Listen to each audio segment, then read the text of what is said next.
Coronary angioplasty is a treatment performed by interventional cardiologists. That's to say they're heart specialists who have learnt the skills to manage arteries that are narrowed by using techniques which involve just a very small puncture in the skin and inserting just a small tube into an artery. And in simplistic terms, it's taking a narrowing or a complete blockage of an artery, opening that, dilating up that narrowing, and then treating it almost all the time these days by inserting a little device called a stent, which is, think of it as a small metal coil or spring. And so the actual basic procedure involves getting access into the circulation, that's into an artery, and then inserting a tube that we call a guide catheter that passes from the point of access up to the artery, up to the coronary artery, which is one of the arteries that supplies the heart with blood, and then passing a very fine wire down the artery, which enables us to use that as a track, to then usually pass a balloon, which then we inflate to dilate up the narrowing, and then we decide what sort of stent or stents that we need to put in, and then that opens the artery up, keeps it fully held open, and so where there was a narrowing, there's no longer a narrowing, and so the blood can flow and therefore hopefully relieve the symptoms that the patient has.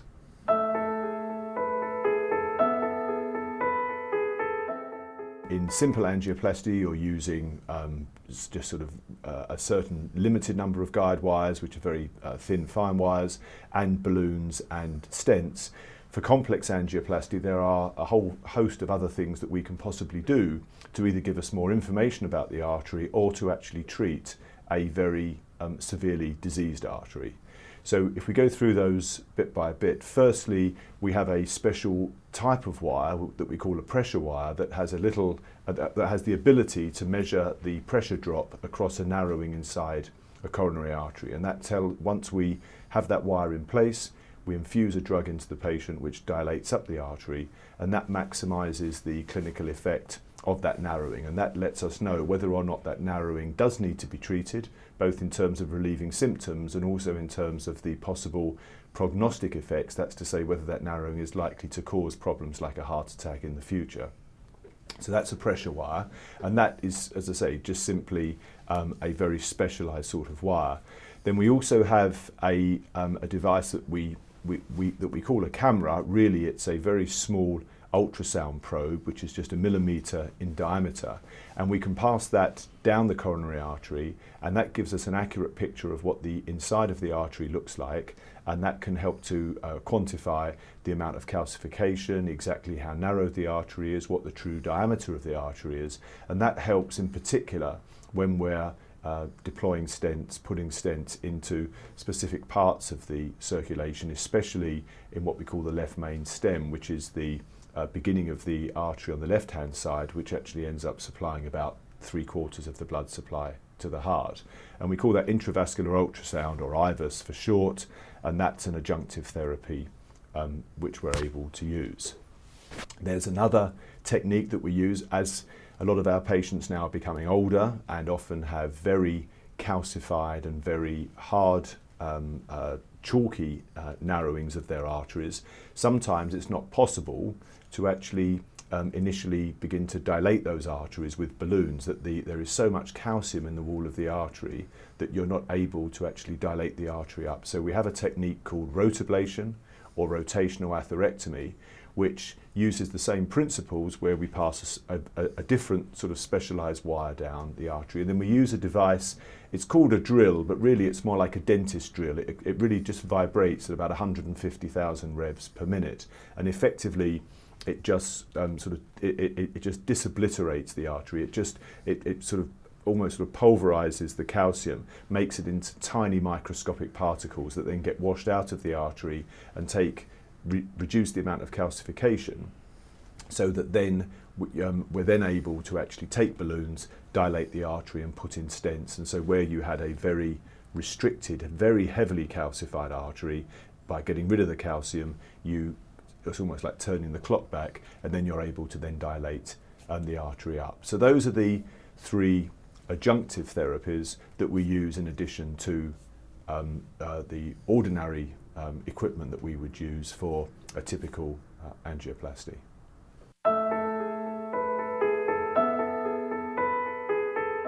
Well, CTO stands for chronic total occlusion, and that means that whereas most of the arteries that we treat with angioplasty are open, even if they're narrowed to 99% of the diameter of the artery, we can still see the blood flowing from top to bottom, and therefore you can see where the wire needs to go. And usually with modern technology, once we can get a wire down the artery, then it's possible to then pass a small balloon, dilate it up and so on, and then lead to being able to put in a stent. If, however, if the artery is completely blocked, and if it's been blocked for more than 3 months, then we call that chronic, as in blocked for a long time, total occlusion. And that is that's an aspect of angioplasty which, until a relatively short time ago, just a few years ago, was something that created real problems for interventionists, because not being able to see exactly how the artery tracks, and because there's a blockage, you can see where the blood flows at the top, you can see where it comes from the bottom, but there's a gap, and these gaps are usually of the order 2, 3, 4, 5 centimetres in length, so they're relatively long. And so the principles of trying to establish flow in what we call a CTO have now been justified from the literature. We know that patients that only have, say, a single artery which is blocked actually do better by having that opened. We know that it can cause a major improvement in terms of relief of symptoms, but we also know that prognostically it's hard to justify referring those patients for bypass grafting when they may only have one artery which is affected. And so a number of techniques have been developed which actually enable us to not simply pass a wire where we can see where we're going, but to actually bridge this occlusion. And simplistically, that they're divided into 3. One is to use specialized wires that try to work their way through the actual occlusion. If the occlusion is relatively short, that's usually possible. If the occlusion is long, then that's almost impossible. And then we have special balloons which enable us to actually track down, not through the blockage itself, but actually in the wall of the artery. So effectively we bypass the actual blockage of the inside of the artery, go down the wall, and then once we've done that, we can dilate up the wall of the artery and then put stents in there, and we know that that has good long-term benefits. And in some situations, we can also actually, instead of coming from top to bottom, we actually can go down the coronary artery on the other side of the circulation, use some little channels that the body generally opens up to communicate between arteries that are completely occluded, and actually pass a wire down effectively the wrong artery, back the way up through the blocked artery, out through the patient, and then we use that as a track. And then once we've done that, we can then dilate up and put in stents and then re-establish flow in the artery that's blocked. So these are relatively new techniques. They are a relatively small number of interventionists have acquired the skills to be able to use them, but they're a very, very gratifying group of patients to treat, and we're seeing more and more patients that are being managed with CTO PCI rather than being referred for surgery, especially if they've had previous surgery, because most patients would prefer to avoid redo bypass grafting surgery. Patient preparation for PCI, the most important thing is that you tell the patient, in my opinion, what's going to happen. So clearly the first thing is to actually obviously have the consultation, make sure that the patient is aware what the indications are, and obviously that there is justification for doing the procedure. And then once that's been done, then it's a question of making sure that all of the other aspects of the procedure are in place. It's one of those things that, considering what is actually going to be done to the patient, i.e. having something inserted inside one or more coronary artery whilst the patient's awake, and usually just talking to the operator, whilst the procedure is being done, and the nursing staff, it's remarkable really how straightforward it is. From the patient's point of view, the most important thing is that the patient starts taking appropriate medication, which is medication which is designed to make the blood less sticky. Patients often say it thins the blood. It's not, but it's to make the blood less sticky, and the reason for that is that when we put stents inside the artery, we don't want the patient to form a blood clot inside the stent. So we like to start these medications a few days. This would be aspirin plus an additional tablet, something like clopidogrel, or prasugrel, something along those lines, but that's really very important. We also ask the patient to make sure that they have prepared the route of access, so that would be either shaving a small area of skin just over there in their right wrist. If we're going for a femoral approach through the groin, then we'd ask the patient to shave probably both groins just to make sure that we have the potential of access on both sides, and then to come to the hospital in a good frame of mind, relaxed.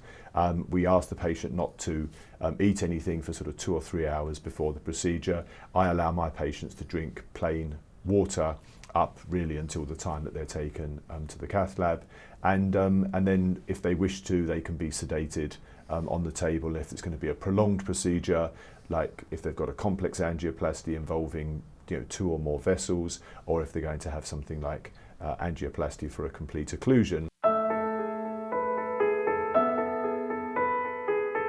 So we have to access an artery. We usually use a tube which is 2 millimeters in diameter, and when we use tubes which is at the smaller end of the spectrum, for that we can use either an artery in the wrist that we call the radial artery, or we use an artery in the groin which we call the femoral artery. And we usually use we prefer to use the right hand side, and the simple reason for that is that the way the patient lays on the table, their right arm and their right leg are closest or nearest to the operator, so it's just ease of access. But if we have to, we can use the left hand side if for whatever reason access from the right side isn't possible. There are, if we're doing more complex work and we need to use slightly bigger tubes, then it's much safer to insert those via the femoral arteries, because of the fact that the radial artery is of course much smaller than the artery that provides blood to the legs.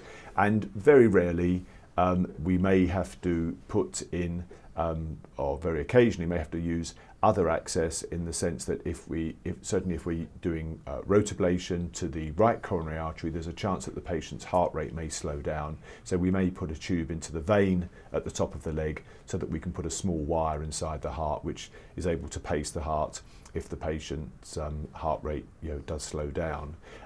There is another technique which is really more historical now, if patients don't have either radial or femoral access, where we can actually do a direct cut down onto the artery at the elbow, but that's done very, very rarely indeed, and we call that brachial arterial access. But if most patients will have either radial or femoral, and it's often a choice. Most operators now are preferring to go radially because the patients generally find that more comfortable. I find in men that's okay. In women who tend to have smaller arteries, actually they often get quite a lot of spasm, which can be quite uncomfortable. And so I often find that my female patients actually prefer to have a femoral approach.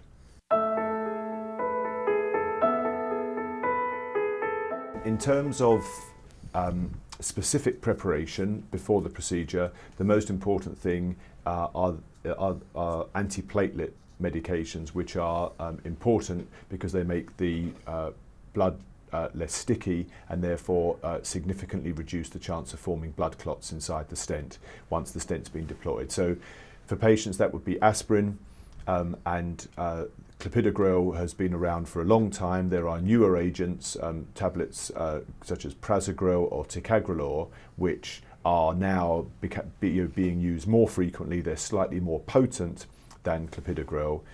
There are advantages and disadvantages to using more potent agents of this type, but that is something that would need to be considered, especially depending upon how long after the procedure the patient was going to take these medications for, especially if they had other medical problems.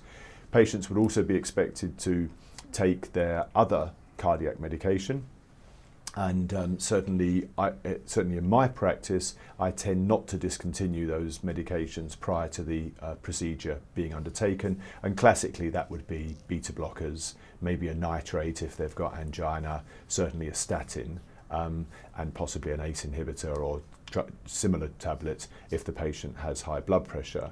And then of course if they have other medical problems, then generally those medications do not interfere with what we're doing or what I would be planning to do in the cath lab. So for example, diabetic medications, other things for sort of chronic conditions, painkillers and so on. By and large, patients can continue those in the run-up to having the procedure performed. At the time of the procedure, because of the fact that we've got tubes inside the circulation, we use heparin, which is also something which makes the blood sort of less sticky or take longer to clot, and that's something which we use in order to during the procedure, and generally the effects of that wear off really quite quickly.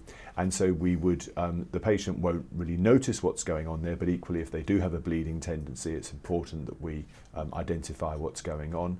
And then following the procedure, the aspirin and clopidogrel or similar tablets would be expected to continue for a year if the patient's had a drug-eluting stent. If they've had what we call a bare metal stent, then they can stop the secondary medication, the clopidogrel or so on, after a month.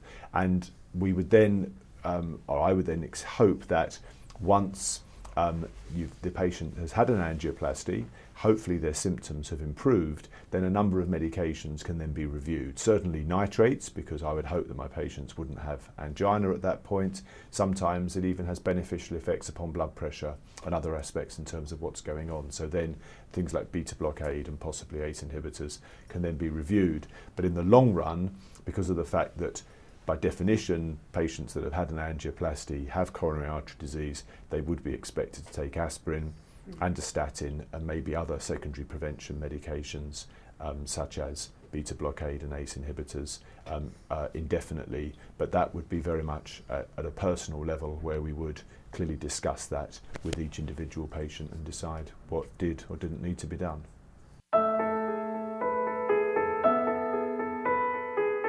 The classic symptom is chest pain on exertion. So they will have discovered that over the space, it takes a few weeks or so, sometimes even longer, for the patient to be aware of what's going on, that they will discover the fact that things that they could do previously, they're now struggling to do. And classically, they will get a pain that is not a sharp pain, it's usually a sort of a dull pain. It can affect them anywhere from their jaw down to where their ribs meet, and it will be reproducible. That's to say that every time they do a certain amount of exercise, the pain will come on. Some patients don't get chest pain on exertion, but they become breathless. So in a similar way, tasks that they could previously have done, say for example walking up a couple of flights of stairs, they find that after half a flight of stairs, one flight of stairs, they're struggling, they've got to stop for breath. And we call that angina equivalence. That's to say that the problem is caused by a blood supply problem to the heart, but it manifests itself with breathlessness rather than with chest discomfort. Some patients just notice a general change in their overall demeanour. They often just become tired and listless, and it's not just the kind of tiredness that most of us complain of. These are people that really are so fatigued that their quality of life is significantly impaired, and so that's something which then brings them to medical attention.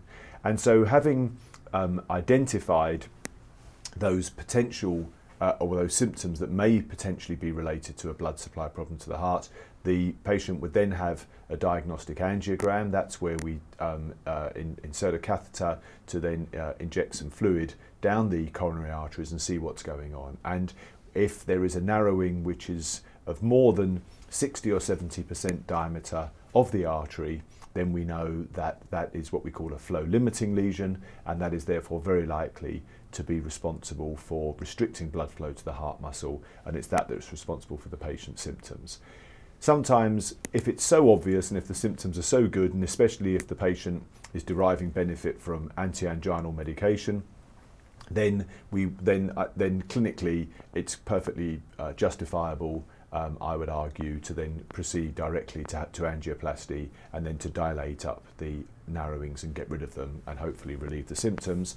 Sometimes, if it's a bit equivocal, then there are other investigations that can be done to demonstrate that the heart muscle which is supplied by that artery functions less well when the heart's under strain compared to when the heart is resting. And we call that demonstration of ischemia, and so what we're looking for there is absolute evidence that that narrowing is having an effect upon how the heart works. And in that situation, then we have clinical information, i.e. the patient's symptoms, we have the results of non-invasive investigations, and then that leads to, when you ally that to the angiogram, then there's clinical justification to proceed and perform angioplasty. And the reason for that is that we know that in theory the clinical benefits of performing the procedure will significantly outweigh the clinical risks.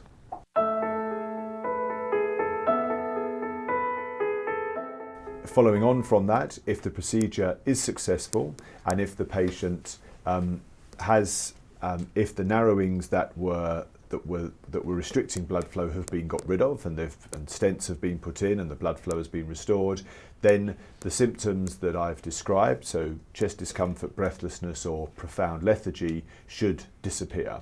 Now, if there are other reasons why the patient may be breathless, for example, let's say they've got lung disease or they're particularly overweight or they've got other medical problems, then clearly they're not going to be perfect. But the cardiac contribution to the symptoms that the patient had should disappear. And so just this morning I was in clinic with a patient that had a narrowing in a critical part of his coronary artery, just where the left coronary artery arose. So that was affecting 2/3, 3/4 of the blood supply of his heart. He had 2 stents inserted. He was very restricted. He's a man of my age. He wanted to exercise on a regular basis. He wasn't able to do so, and he came back to clinic today and his symptoms had disappeared completely. He was able to do whatever he wanted. So it's a very mechanical process. As long as the heart muscle works okay, if the blood supply to the heart is improved, then usually the patient has a complete resolution of their symptoms.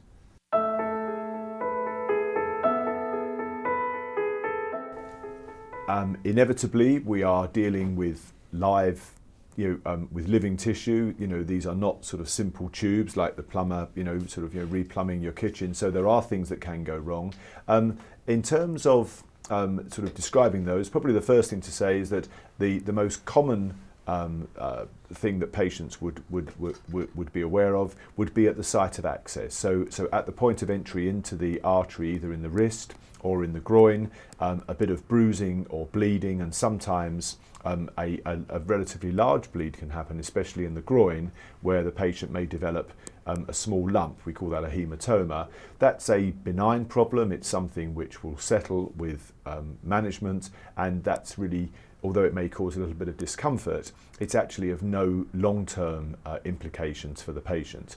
In terms of that, sometimes you can have a larger bleed, especially from a femoral approach, and that can cause problems, and we may even very rarely have to ask our vascular surgical colleagues to actually perform a small operation to repair the hole that's happened. But that happens, I would say, probably 1 every 200 or 300 cases, something like that.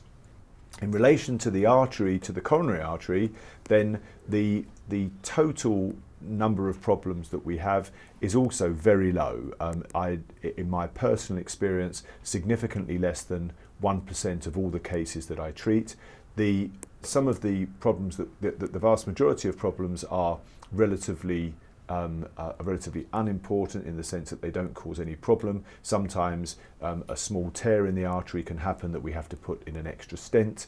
Sometimes the artery can actually be perforated, that's to say a small rupture in the artery, and that means that we may have to use a special stent or sometimes insert a small drain into the lining around, into the space around the heart, and then just to deal with the problem there. That happens very infrequently, I'd say 1 every 500 cases, and very, very rarely, certainly in the context of elective angioplasty, that's to say patients that have walked into hospital in a controlled way, i.e. haven't been presented as an emergency, very rarely some untoward problem can happen and the patient unfortunately doesn't make it out of hospital.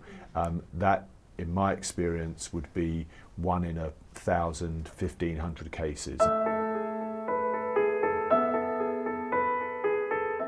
After having had the procedure and then returning to the ward, depending upon the access site, so if it's in the wrist, the patient will be able to sit up a little bit earlier. If it's in the groin, the patient will be expected to lie flat for about 2 to 3 hours until the nursing staff are happy that there is no bleeding from the site of access, bearing in mind the fact that we've inserted a tube into an artery and that we've also used medication both orally before the procedure to make the blood take longer to clot, and also used heparin during the procedure. So initially the patient would be expected to lie reasonably flat and to be sort of fairly comfortable. We would ask the patient not to eat or drink for about a couple of hours or so, usually after the procedure. Maybe they can have small sips, but obviously if they're horizontal, they wouldn't really particularly want to eat anything. And usually they'll be fairly comfortable, and if they need analgesia, if they're having any slight discomfort, sometimes after stents have been inserted, because they stretch the artery, then because there are nerves in the wall of the artery, sometimes patients can have a sort of residual discomfort for an hour or two, and usually that settles down. So after about 2 to 3 hours, I would expect that the patient is, if not fully upright, then at least able to sit up, have something to eat and drink, and generally should be really very comfortable. If the procedure is performed before the middle of the afternoon, and if there are no problems in relation to bleeding from the access site, the ECG looks okay, the patient feels comfortable, then actually most patients, certainly elective patients, would be allowed to go home the same day. If the procedure for various reasons has taken place later in the day, if it's a more complicated procedure, certainly if we've had to use larger tubes to get access, if we've had to use both groins, if it's a chronic occlusion angioplasty, then as a precaution, or if, say, the patient's elderly or if they have an elderly carer, then I would generally err on the side of caution and ask the patient to remain overnight. But they will be in a hospital bed almost in a sort of pseudo hotel way, in the sense that they're not really being nursed, they're just being observed and monitored, and then all being well and good, the patient would go home the next day. In terms of their aftercare, they may feel a little bit weakened for a day or two, because it is like having a small operation internally, although the majority of patients feel fine. So I usually ask the patients to really take things fairly easily for a couple of days, especially if they've had a femoral puncture as opposed to a radial puncture. But after really 2 or 3 days, then I'm perfectly happy for the patients to start to exercise a bit more. Legally, patients are not allowed to drive for a week. Okay, that's a legal stipulation, and so therefore they have to make provision for that. If patients are of working age, I usually advise them to take the next week off, just in case there is anything ongoing, and also it gives them a chance to get their confidence back and actually sort of see how things are. And then in terms of medication, the medications that they would be have asked to be taken before the procedure, the aspirin and clopidogrel type medications, they will continue. If there are any changes to the medication following the procedure, then that will have been discussed with the patient whilst they're in hospital. If there are any problems in terms of stomach discomfort or upset, then obviously other things can be added. And then most importantly, in terms of follow-up, access to me and the services that I provide, I would expect to see patients at 3 to 4 weeks following the procedure, and as a sort of courtesy, we usually offer patients the chance to attend cardiac rehabilitation at their local hospital as well. So in my case, usually they would attend cardiac rehabilitation at Southend Hospital. There are 2 components to that. There's the physical component, which most patients find very reassuring, and then there's also the educational component, where there are lectures from dietitians and physiotherapists and so on, and patients generally find that of use. For younger people who are of working age, sometimes they find that a little bit intrusive, but at the end of the day, what works for one patient doesn't always work for somebody else. But there is this overall package of immediate aftercare, then long-term follow-up by myself medically, plus the input from the nursing staff, and that sort of holistic approach makes the patient realise that although the angioplasty has been done, aspects or modification to their lifestyle are important, and so therefore this is a lifelong process, and the vast majority of people feel significantly better for modifying their lifestyle and for doing all the right things once they've had the procedure compared to how they were beforehand.